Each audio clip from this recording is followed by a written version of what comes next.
चला तर मंडळी, तुम्ही कधी गाजरमध्ये दही घालून हा पदार्थ केला नसेल तर एकदा करून बघा. करायला खूप सोपा आहे, खायला अप्रतिम. फक्त 10 मिनिटात बनवून तयार होतो. नक्की करून बघा. चला तर करायला आपण घेऊया. यासाठी मी ते एक गाजर घेतलेलं आहे. एकच गाजर पुरेसा आहे. गाजराची वरची साल आहे ती अशी काढून घ्यायची आणि त्यानंतर गाजर चांगलं धुवून घ्यायचं आहे.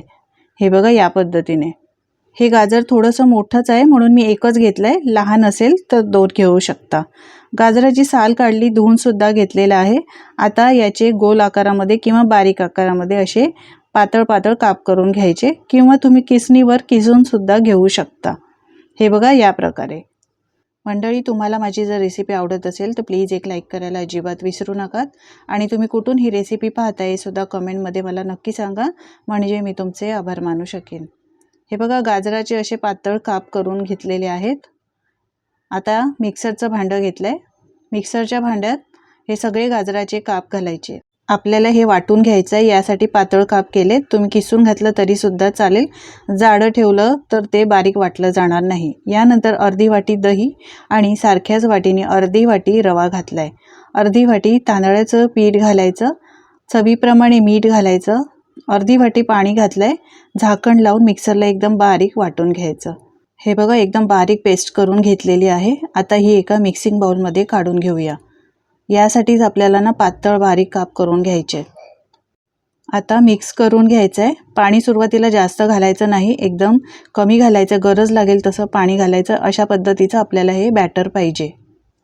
आता झाकण ठेवायचं आहे आणि 5 मिनिटासाठी बाजूला ठेवून द्यायचं, कारण आपण यामध्ये रवा घातला आहे. रवा फुलण्यासाठी 5 मिनिटं तरी लागतो. आपण मस्त गाजराचे डोसे बनवतोय. अगदी झटपट बनवून तयार होतात. सकाळच्या घाईगडबडीच्या वेळी तुम्ही असे हे पटकन पौष्टिक असे गाजराचे डोसे बनवू शकता.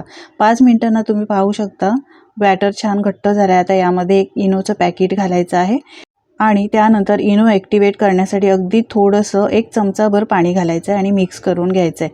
तुम्हाला जर इनोचा वापर करायचा नसेल तर तुम्ही हे बॅटर 4-5 तासासाठी आंबवण्यासाठी ठेवून नंतर त्याचे डोसे करू शकता. एकाच डायरेक्शनला या पद्धतीने इनो घातल्यानंतर फेटून घ्यायचं आहे.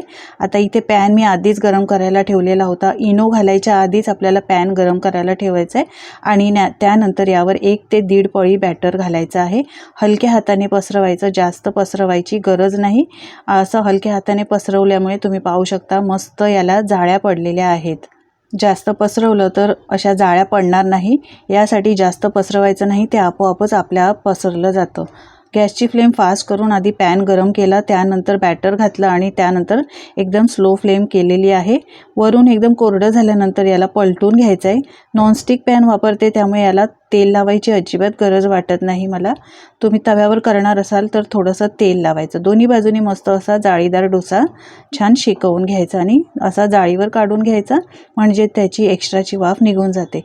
अजून एक तुम्हाला जाळीदार डोसा करून दाखवते. हे बघा 1 ते 1.5 पळी बॅटर घालायचं आहे.